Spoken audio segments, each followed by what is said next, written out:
we're here to make a new type of news. New insights, new styles, and new topics every day. We are News Generation. Making news just for you. It's July 4th here in Seoul. I'm Shin, and this is News Generation, where we make the news at Arirang's very own open studio. Every morning, we'll discuss the top issues and latest current affairs affecting people in their 20s and 30s. Joining me in the studio is Cheska Dainham. Happy July 4th! Happy July 4th! Realized. It's Independence Day of the States. And Walter Lee. Lovely to be here. Now, both are here to speak on behalf of those in their 20s and 30s. As usual, let's start with our news feed, which covers different hashtags and news items that have been trending on social media over the past 24 hours. Our first story, South Korean singer Psy, who you may know as the guy who sang Gangnam Style, has kicked off his annual summer concert. Now, his concerts are a major summer attraction, as jets of water is always sprayed. For the first time in 4 years, Psy's concerts will be held mask-free. And do you recall us talking about the right to be forgotten here on News Gen? Well, back in April, the Personal Information Protection Commission said it would start a pilot project allowing citizens under the age of 24 to have their right to be forgotten online protected. Since then, officials have accepted URLs of posts uploaded by people when they were younger than 18. Within 2 months, around 3,500 applied for this service. Most were people aged 15 who wanted videos of themselves dancing or trying out social media challenges on YouTube deleted. And last but not least, last week, the World Health Organization said aspartame, a common artificial sweetener used in zero-sugar drinks like diet sodas, could be carcinogenic. The WHO said it could be possibly carcinogenic, which means there is limited evidence behind this claim based on experiments on humans and animals. Though it's been approved by the Food Ministry and has been commonly used for a while in many foods here in Korea, we've seen a major panic wave. Zero-sugar beverage companies have seen a downturn in sales. Now we're going to take a closer look at the last news story. Zero-sugar drinks have been a popular option for many young Koreans when dieting, but since media reports said aspartame could cause cancer, many have already turned their backs on artificially sweetened drinks. Companies using this ingredient said aspartame is among the 22 food additives approved by the Food Ministry. And Walter, did this news affect you in any way? Did it stop you from drinking zero-sugar drinks from now on? Well, listen, news affected me, yes and no, but I'm just under the impression these days that anything you ingest can kill you. That is a very positive outlook on life, Listen, Walter. drinking too much water can kill you. It's called water intoxication or drowning as well. So what's healthier than water? I mean, this is just silly in my opinion. I ate 4 pizzas in one weekend once, and I'm pretty sure. 4 slices or 4 whole? 4 whole pizzas in one gosh. weekend, and I'm sure that's not good for me, right? I don't think that's good for you Not at all. So why are people worrying so much? I mean, we know that cigarettes and alcohol are proven scientifically to be bad for you. So people still go out and drink and smoke. So these sort of news is just let me have my Coca-Cola Zero in peace and just eat what you want. Yeah. You know, the reason why I think our generation was so fixated on this news story was because we've seen a lot ask for zero-sugar drinks. Absolutely. Feeling that this is a healthy pleasure. We don't feel guilty when drinking these sweet My burger, beverages. my fries, my zero Coke. Exactly. Even though you have a really bad burger for you, you're like, at least I'm having a zero-sugar drink.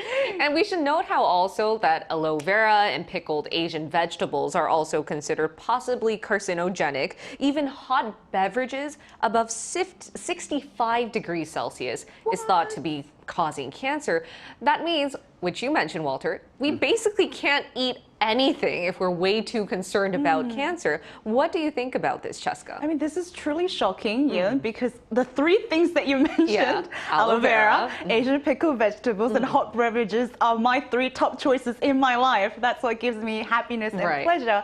And I know that in this time of age, it is impossible to be completely clean about anything. Even the vegetables and, the fruits that we eat is grown from the soil that unfortunately our generation, our previous generation has committed due to industrialization.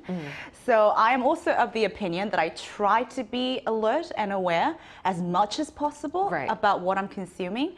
But let's face it, I mean, we have hot beverages in plastic cups every day. We literally pour boiling hot water into a fried noodle with sodium packages. So the moral of the lesson here is I think we try to be as healthy as possible, but let's try to enjoy it with some limitations, I would say. Not as much as 4 pizzas. Yeah, not that. But if you're too stressed about every little thing that you're eating, I think that would be unhealthy for you as well. Too, yeah. And that was our news feed for this Tuesday. Let's now move on to our main discussion topic, unregistered babies. Now, we're going to be talking about this because the Korean government has decided to take action to make sure all births are registered. Take a look at the screen to find out more. From next year, medical institutions must register newborns even if the parents decide not to. That's what the National Assembly decided last Friday. Previously, it was up to parents to register the birth of a child. The government decided to make the change because the Board of Audit Inspection found that at least 2,236 children born between the years 2015 to 2022 weren't registered with the government. What's worse is that these children can't access social services like health insurance or receive proper schooling. Some could even die without anyone knowing about it. Today, NewsGen aims to answer 3 questions. 1. What does our generation think about the latest legislation requiring all newborn babies to be registered by medical staff? 2. What do we think needs to be done better to help young parents who feel as if they have no choice but to not register their newborns? 3. How should we better protect these unregistered babies? Recently, South Korea has decided to do something about so-called ghost children whose births haven't been registered.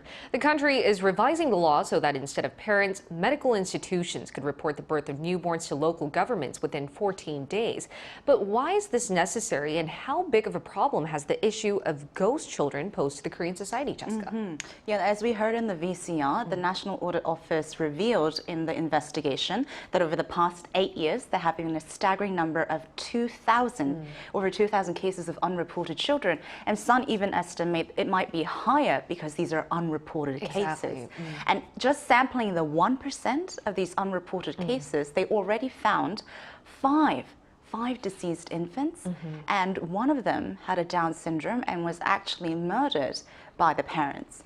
So it is very heartbreaking, and stats show that more than half of these unreported children, due to family abuses, are actually under the age of 4. So we're talking about infants from 0 to about 4 years old. So young.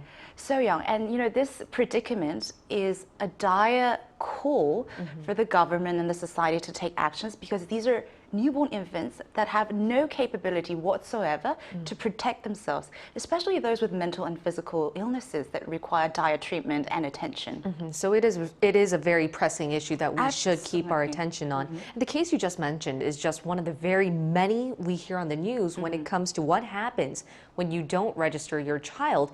And I know, Walter, we've mentioned a few times that you are a father to a beautiful daughter right now.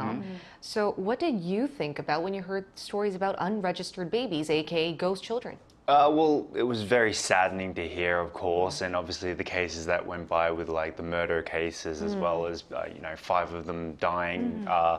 It was very heartbreaking to hear. It really does show that, you might have your reasons, but not all people should be parents and or deserve to be parents. And I understand that sometimes circumstances just happen that way, where you are given children that you didn't expect.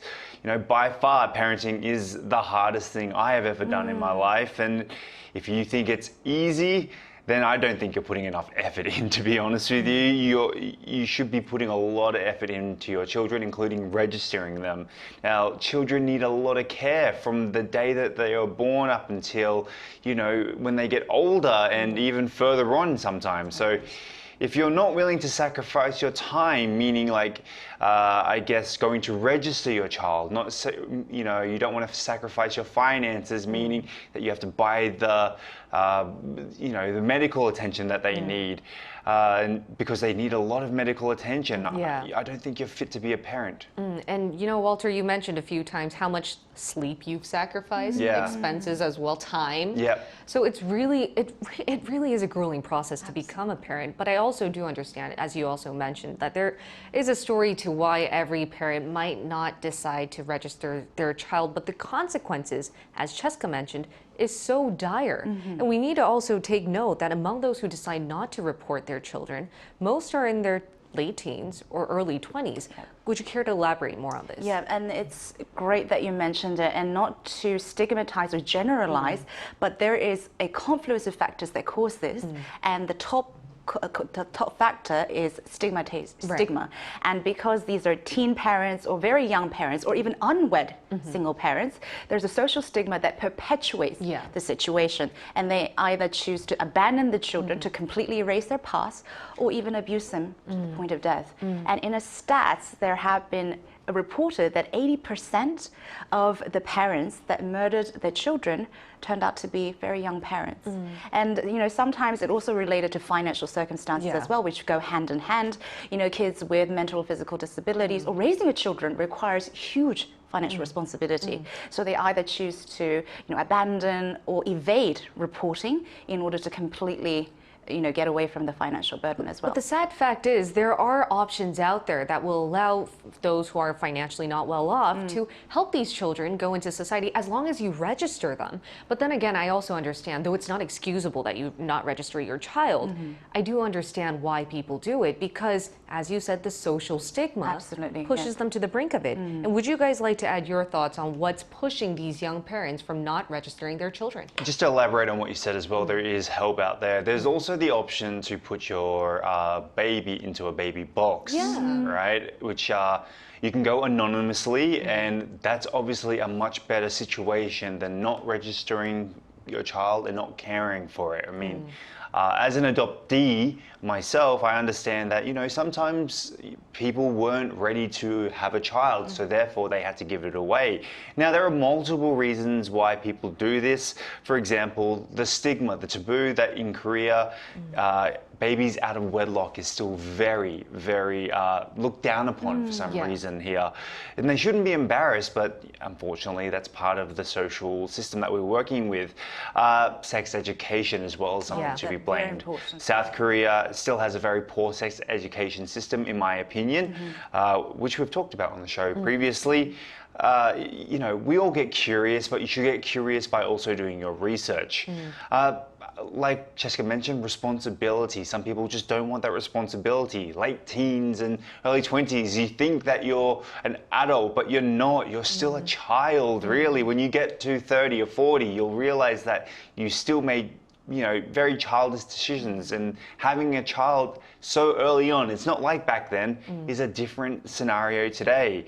So a baby is a blessing. It's a precious part of life.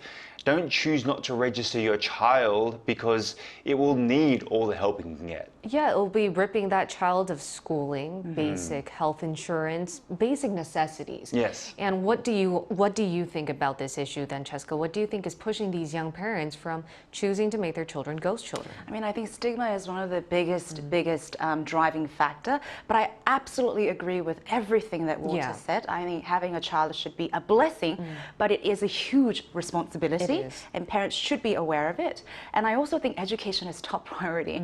I mean, while it may be controversial, I just want to point out that I find it quite baffling that we are required to get a license to operate an inanimate metal vehicle, and yet we don't have a tutorial or education system before becoming a parent.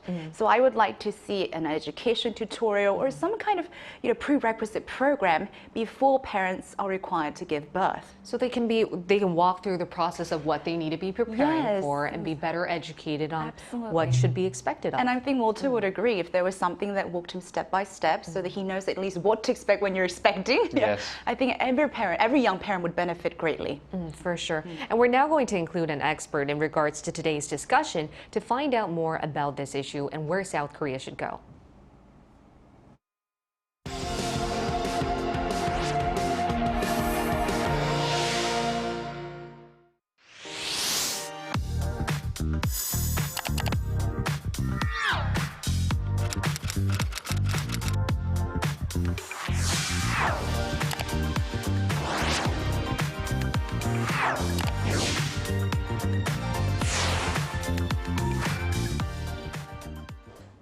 We're now going to hear from a leading child welfare expert. It's Oh Chang-hwa, the representative of Korean Adoptive Families Alliance. Welcome, Mr. Oh.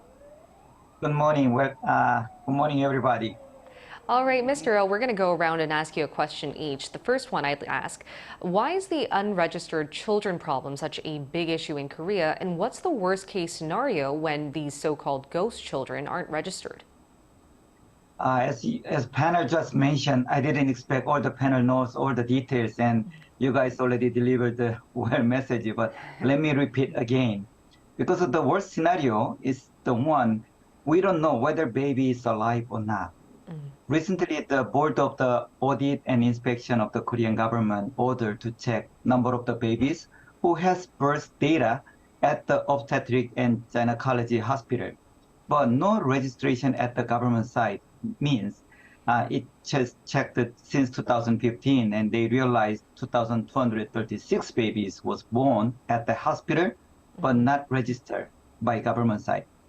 So Health and Welfare government randomly checked only about 1%, 23 babies, and among them, they found 5 babies die, and 2 of them must be murdered by birth mother, and then some babies in baby box, and some mothers they even cannot find yet.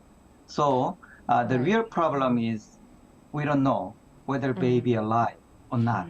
Mr. O, before we go on, sorry about that. Before we go on to Cheska's question, as you mentioned, because we already provided details on what happens in the worst case scenario, would you mind explaining to us what the mothers then go through who end up not registering their children? Did you have a chance to talk with them, and did they ever express their regret? Yes, some of mother, and they actually delivered their baby to baby box. And gladly, last 5 years, baby box, tried to meet them and try to persuade them to carry the baby by themselves, by them. And then also they also support a lot of, financial support and find the house and the food. So some of them, yes, they accepted and they be glad to deliver the baby box, and maybe 30% is bring back the baby to caring by themselves. But still, 70% is not. They reluctant to register their name on the mothers because many reasons. Some mother is maybe, as we expect, there is many bad scenario. They could be raped, and they could be very young age, and also they are unexpected and unmarried. So there is many reasons. Mr. O, just a few days ago here in South Korea, a new bill passed the National Assembly, which would now require hospitals to register newborns. So it seems like South Korea is taking step by step into something positive. But how is South Korea doing in terms of protecting the new infants in general, would you say? Okay, yes, there is a very strong two voices because we so much worry about this unregistered baby so long and from 10 years. The reason why we could say that because of 2011 adoption law has been revised. 2011, the law required all birth mother who are willing to deliver the baby to adopt family. The mother should register the baby name on mother's family book. Right. So because of that, after that, if you see the baby box number, after the law passed, then suddenly the baby box baby per year is over 200, even 300 babies. So some mother, even though our government health and welfare support is grow so much, but still some of mother not happy to receive or not happy to care the baby. So because of this situation, we have to allow them to have a second option, not force them to register their the baby name on mother's book, but they have to release the baby. Because of this mother, we are not blamed because of at least this mother keep their baby's life until deliver the baby. So we actually support them. We actually very proud of them to keep the baby's life. So, but maybe some mothers not ready or not even have a good chance or not environment is not stable. So maybe we have to let them. We have to allow them to deliver the baby to another family instead of just put them in the more difficult situation. That's a great point. Helping the mothers would also help the babies that potentially could end up not being registered. So I think we need better welfare programs for sure. And It is. so, Mr. O, so what should be done to strengthen child welfare policies here in South Korea? Okay. We've been, delivered the message over and over. So as you know, last June 30, the law just passed. In our government, is new law is universal registration means before only mother and father is the one registered baby at the government side. Right. And now the hospital is the one automatically register the baby to the national government book like a citizenship. But problem is if we forced only this law passed, which is now, then more mother who unplanned, unready mother, they will not deliver the baby in hospital because they're scared to deliver the hospital because of the baby will be automatically registered on mother's name. So they could deliver the baby in mountains or some motels, even streets. We see many this kind of worst case last 10 years because of the adoption law activated 2012. So one law passed, which is a big problem. So we've been asked our government, we have to pass the secret birth law so that birth mother could have an alternative choice instead of try to kill the baby or try to abandon baby. Right. All right, so making a secret birth law. I feel like we just need to amend the whole child welfare policy in a whole then in order to see more protected lives. Yes. Yes. All right, thank you so much, Mr. O. It was a pleasure to have you here today on our episode. Thank you. Thank Thank you. you, Mr. O. And Mr. O just mentioned that we need to change up the whole child welfare system. And I completely agree. I do think that a secret birth law could initiate more mothers to feel confident and actually give the chance for their babies to be born. What do you think about that? I actually thought about the point that he mentioned that while I think this act is very, very important, it might force some of the moms to actually stop giving birth in the hospitals. So I think more important than changing the welfare policy, which is very important, I think it's the stigma. The stigma needs to change so that it is perfectly okay to still come and have your baby reported, but also okay to give it up for adoption if you're not in the condition to raise your baby. And in order for us to do that, we need better education, don't you think? Yeah, we definitely do need better education. For mothers out there that might feel ashamed that they have a baby that is not wanted through whatever reason, I did forget that there are cases like rape that are also unavoidable. But please give your child the chance to live out their life. Like for people like myself who was not wanted by their birth parents, we do go on to try and do good things around the world. So if you're not ready, that doesn't mean that you can't still do this in a proper way and go to a baby box, and it's okay to not be ready. And there are options out there, and hopefully today's episode gave you guys more insight and information on what's out there.